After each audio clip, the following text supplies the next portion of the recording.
Hi guys, today we're going to talk about aircon pressure switches. We get quite a few questions about how to wire them up, and just going to explain how they work and just a basic operation so you'll get a better understanding as to what they do, and then the wiring will all make sense. We've got two types over here. We've got one with 4 wires hanging off it and a 4-pin plug, or on the R33, R34 models you'll find just a 4-pin pressure switch, but it doesn't have a tail, it's just built in. It will come with a connector, very simple stuff, and you'll notice that it's actually the same switch as what Nissan uses from factory. We use the same model.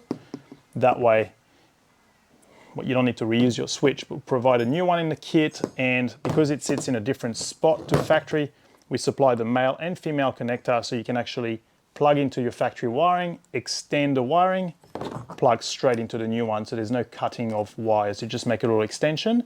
That extension does come in the kit. It's just not terminated because everyone wants to do their wiring a different way or dress it up different colors. So we give you a 4-core piece of wire and the 2 connectors. On this switch you'll see 4 wires. We've got 2 circuits.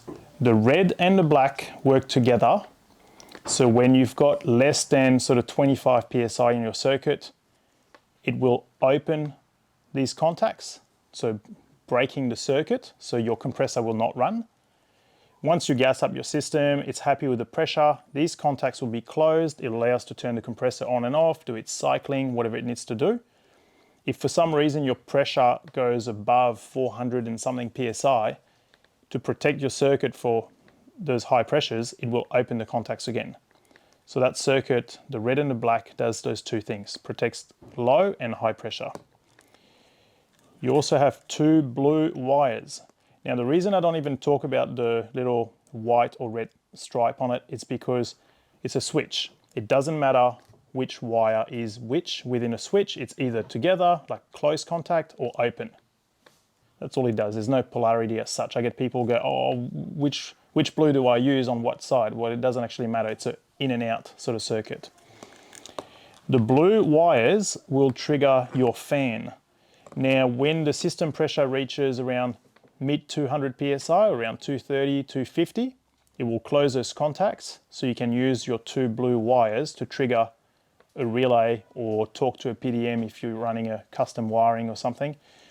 But yeah, basic setup, that will trigger your relay, turn your fan on, it'll cool down your condenser, the pressure will start dropping, this circuit will open again, your fan will turn off. We've had a few guys install the aircon kits and they said, oh, we've got the car going, the aircon's nice and cold, but the fan doesn't turn on.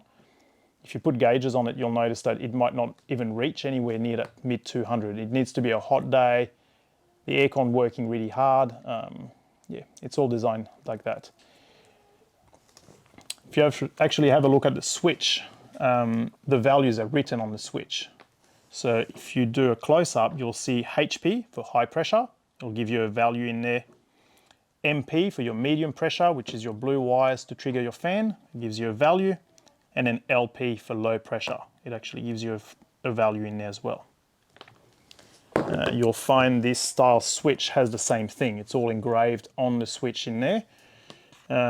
These values are in megapascals, and these ones are in kilograms per centimeter square.